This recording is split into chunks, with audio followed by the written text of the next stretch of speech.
you make a very interesting proposition in this book, which when I read it, I said, oh, why didn't anyone think about this, or why hasn't it happened? You sort of allude to or perhaps recommend that Sabah and Sarawak go together in terms of elections when in the coming elections, because together they would have 56 seats in Parliament, which is a big bloc. And with that unified approach, they could demand a lot of things, right? And now, because we have, I would assume that even in the coming elections, you most likely would see a government formed out of post-electoral system as part of what we have now. So they could demand. Why hasn't this happened then? Well, let's backtrack a bit. When Singapore left, the 15 seats that they had was taken back to the KL side, and that's why we are now fighting for 1/3 parliamentary seats. It's in the news every day, because that's the next, apart from the other things like oil and gas revenue, we are fighting for parliamentary seats, 1/3 of it. And it's because that with 1/3 we can block any legislation which is not in our favor.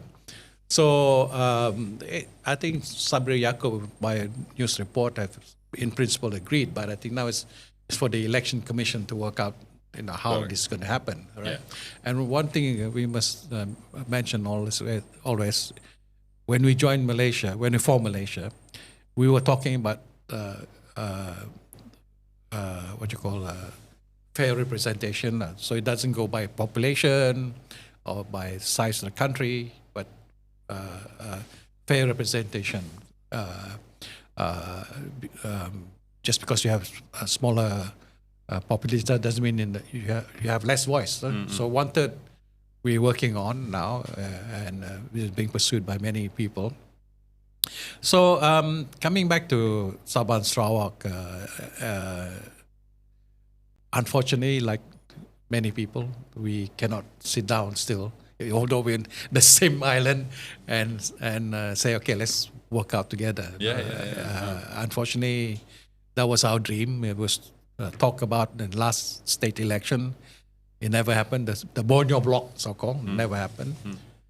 And Sarawak is now going leaps and bounds ahead, as we can see in what they're doing.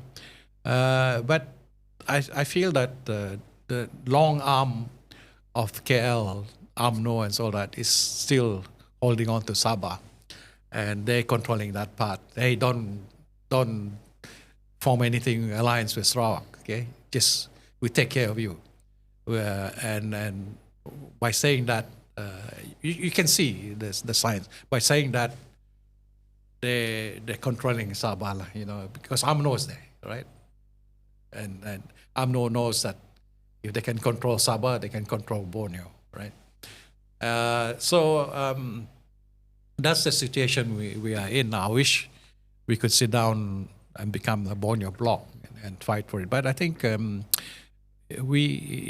what is in our favor at the moment is that the politics of the Malays are fragmented in Peninsular Malaysia.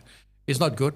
I don't think sometimes fragmentation helps also, but I prefer some cohesiveness, because once you have so many party splits, then you have this issue, of who's going to be the Prime Minister. So Sarawak is in a good position now with GPS holding 23 seats, and because the other parties in Peninsular Malaysia don't have that numbers, they can well enough power, right? Yeah. So I don't see Borneo bloc as being that important now, as long as you can form that, like what Sarawak GPS is doing, and demand what you want to demand. Yeah.